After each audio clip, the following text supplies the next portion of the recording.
Coki. Apa ini Pak? Dodok. Oh ya Allah. Arah Ini ayam semua. ayam. Oh, nggak tahan ya? Nggak bukan stabil itu. Terus Nggak tahan ayam.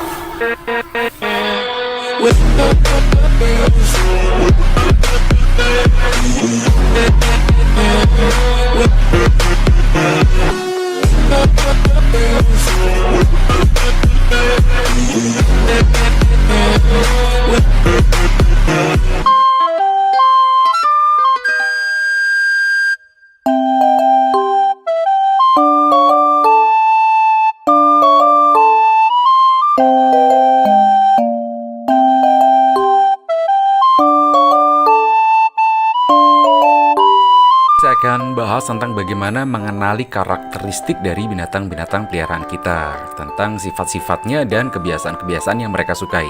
Misalnya nih si kucing-kucing kita ini, si Coki ini saya sediakan tempat yang cukup nyaman di bawah, saya kasih kain yang tebal, tapi ternyata dia lebih senang nongkrong di atas, di papan seperti ini, dan dia hampir jarang sekali tidur di bawah di tempat di mana saya sediakan kain yang cukup tebal. Sama seperti si Owi dan si Cathy, mereka ternyata juga selalu sukanya nangkring di atas, di papan-papan kayu yang saya sediakan di kandangnya. Kebiasaan mereka selalu tidur di atas seperti ini, hampir tidak pernah tidur di bawah. Jadi saya hanya menggunakan kandang besi seperti ini untuk keadaan darurat saja. Misalnya untuk membawa mereka ke dokter atau membawa mereka ke tempat grooming, itu baru saya pakai kandang besi seperti ini. Karena ini sebenarnya kondisi yang tidak mereka suka. Kita bisa bayangkan kalau kita harus tinggal berlama-lama di tempat yang tidak kita sukai, itu pasti membuat kita kurang nyaman dan membuat mereka jadi nggak sehat.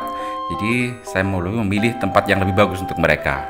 Kebiasaan makanannya pun berbeda, masing-masing kucing ini mempunyai selera makan yang berbeda. Saya sediakan sama ketiga-tiganya, saya sediakan ayam rebus, tapi saya harus mengenali bagaimana kebiasaan makan dari masing-masing kucing saya. Si Coki ternyata dia nggak bisa makan yang keras. Jadi dia kalau ada tulang di makanannya itu pasti dia nggak makan.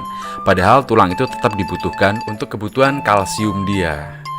Dan ternyata dia hanya bisa makan tulang-tulang yang benar-benar lunak. Untuk itu saya harus memisahkan tulang-tulang dari makanannya. Mending saya kasihkan ke kucing yang lain yang bisa makan tulang. Nah, ini saya tahu bahwa kucing saya, si Cathy, dia bisa makan tulang sekeras apapun. Dia makan habis lahap apapun jenis tulang yang disajikan ke dia, dan itu memang bagus untuk tubuh dia. Kebetulan dia kucing cewek. Nah, pada saat menyusui tentu saja banyak kalsium yang keluar atau diserap oleh anak-anaknya saat mereka menyusui. Jadi dia butuh banyak kalsium, makanya saya banyakin di makanannya itu tambahan tulang-tulang untuk si Cathy. Sedangkan si Snowy, dia sebenarnya bisa makan apa saja. Dia bisa makan apa saja. Cuman karakteristik si Owi, dia lebih suka makanan-makanan yang lembut, yang lembek, yang berkuah. Nah, itu dia bisa dengan mudah menghabiskannya.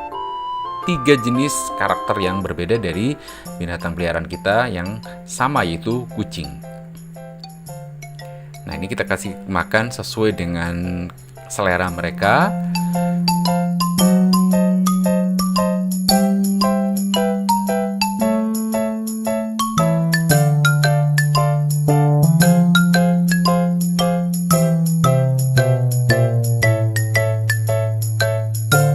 Sedangkan ketiga anak kecil ini pun masing-masing juga punya karakter yang berbeda-beda, masing-masing berbeda.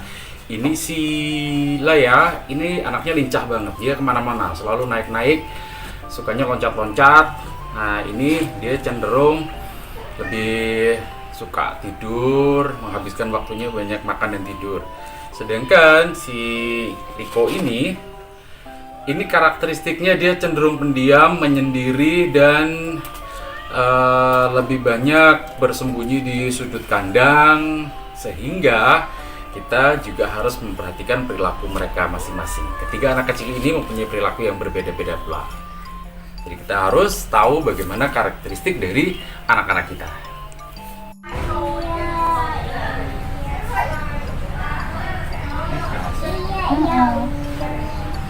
Coki. Cocok nih. Apa juga? Apa ini enggak? Dodok. Oh, ya Allah. Arah Ini tol. ayam kok semua. Ayam. Oh, enggak ayam, enggak tahan ya. Enggak, bukan skabis itu. Ya, terus? Enggak tahan ayam.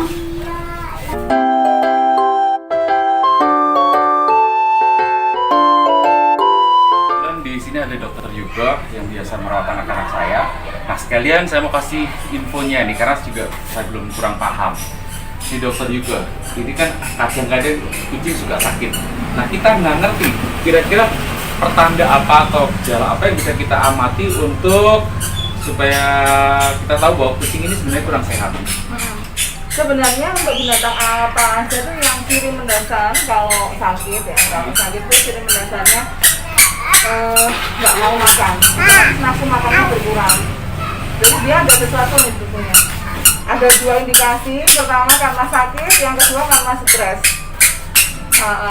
Nah, terus itu yang paling mendasar yang diamati. Jadi kalau memang nafsu makannya sudah mulai berkurang, dilihat ini karena stres atau karena sakit gitu. Itu harus paham perbedaannya keduanya ya. Nah, terus kalau sakit ini ada ciri-ciri tambahan apa lagi? Biasanya ada abnormalitas.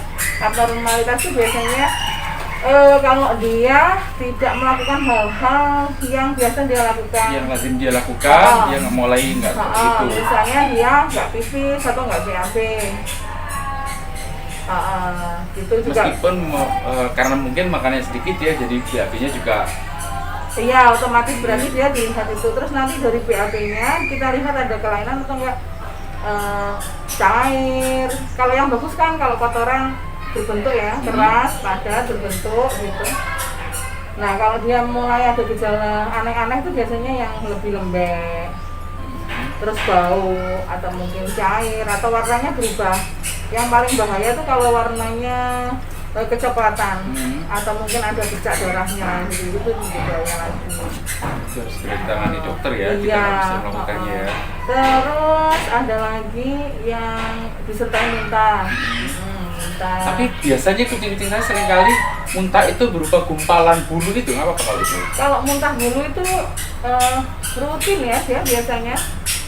Karena dia jilat-jilat bulunya dia waktu grooming, waktu bersihin bulunya dia memang harus dimuntahkan. Kalau hairball itu nggak dimuntahkan malah harus dioperasi, harus bahaya, harus dicuci. Kalau selama muntahnya itu hairball nggak ada masalah. Muntah yang bahaya ya, muntah yang bahaya itu kalau muntahnya berupa muntah cairan campur lendir. Jadi muntah ada yang muntah hairball itu, ada yang muntah pakan, masih ujungnya pakan coklat-coklat. Walaupun itu dalam lembek nggak ada masalah. Tapi kalau dia udah mulai muntah cairan, entah itu kuning atau putih berbusa, nah itu harus segera ke dokter. Jadi kalau kucing-kucing kita misalnya mudah-mudahan nggak mengalami hal seperti itu, harus segera diobati, ditangani dokter ya. Iya, pokoknya udah nggak makan aja sehari 2 hari itu kita harus waspada. Harus lihat gejala-gejala lain yang aneh apa nih gitu, dan mulai harus aware. Kadang-kala yang bikin susah dibawa ke dokter tuh udah 5 hari nggak mau makan. Aduh. Wah, ini udah sakit, udah penanganannya lebih darurat lagi kalau gitu. Itu sedikit terlambat ya. Betul. Oke, saya juga punya anak-anak kucing yang harus saya perhatikan nih. Ikuti dulu. Nah, kalau si lucu ini umurnya baru 3 minggu. Ini kapan kira-kira saya mulai kasih makannya nih? Boleh bisa dikasih makanan? Kalau kitten itu biasanya dia ngikuti habit induknya ya. Kalau apalagi dia masih satu kandang sama induknya. Yang perlu khawatir itu nanti kalau dia mulai makan makanan induknya. Nggak boleh? Kecenderungan banyak yang menyebabkan konstipasi, susah BAB. Jadi karena 1,5 bulan dia mulai pengen belajar makan. Jadi kalau induknya makan gini dia mulai ngikuti pola induknya. Oh, makan ini nih boleh nih gitu. Nah, padahal kalau kitten yang terbaik itu makannya pakai pakan basah dulu, dilatih pakan basah. Karena ada pakan basah 0 sampai 6 gitu. Dilatih pakai itu dulu. Nanti setengah bulan sampai dia umur 2 bulan sampai 2 bulan setengah, sambil pelan-pelan disapih baru dia dibelajari pakan kering. Itu pun pakan kering yang untuk kitten. Kalau misalnya ini kan saya biasa ngasih makan saya anak-anak saya kan ayam. Boleh nggak ini saya kasih ayam yang direbus terus di blender? Boleh. Jadi Eh, saya sih seneng ya, mulai teman-teman pecinta kucing sekarang mulai mengembalikan dia ke habit. Iya. Aslinya kan dia karnivor ya, memang dia pemakan daging. Jadi kalau memang dikasih daging-dagingan atau ikan di blender itu nggak masalah, nggak apa-apa. Bisa pikir kan mereka kan aslinya kan karnivor Iya, ya, jadi aslinya karnivor. saya coba kembalikan ke kebiasaan aslinya, saya kasih makan daging supaya ternyata perkembangannya juga maksimal. Lebih maksimal ya, lebih terserap dengan bagus. Cuma memang ada kucing-kucing yang sebelumnya sudah didomestikasi, terus pakannya sudah terbiasa dengan pakan-pakan pabrikan. Tubuhnya itu kadang ada yang, kalau itu reaksi individu ya, nggak semua kucing ngalami kayak gitu. Kayak misalnya tadi Coki ya, Coki terus akhirnya setelah makan ayam beberapa waktu kok timbul bintik-bintik merah, bulunya mulai rontok, itu mulai harus dikhawatirkan. Jadi itu tuh bisa jadi pengarah ke intoleran ke protein. Sepertinya itu yang terjadi sama Coki, soalnya Coki kan usianya udah cukup ya 6 tahun lebih, dan dia dari kecil sampai umur 6 tahun itu terbiasa makanan kering. Mungkin iya. Jadi ketika dicoba dengan makanan yang sebenarnya itu makanan aslinya berupa daging, dianya oke, dianya bagus, dianya penyerapannya juga maksimal, tapi ya tubuhnya ada yang intoleran sama ini. ya ternyata menolak ya. Ya bisa, makanya kulitnya dia ada ruang-ruang merah di telinga, di perut-perut. Oke, terima kasih banyak Nanti dokter. ini ya, jangan lupa kalau kitten udah usia 2 bulan harus masuk obat cacing. Oh ini Iya. 2 bulan masuk obat cacing. Obat cacing terus nanti 2 minggu kemudian baru divaksin. Oke siap. Jangan lupa. Ini belum 2 bulan, Belum 2 baru bulan. 3 minggu. Oke siap. Mudah-mudahan manfaat. Tonton terus channel kita, banyak sekali manfaatnya. Kali ini Dokter Yuga sudah mendampingi saya. Terima kasih.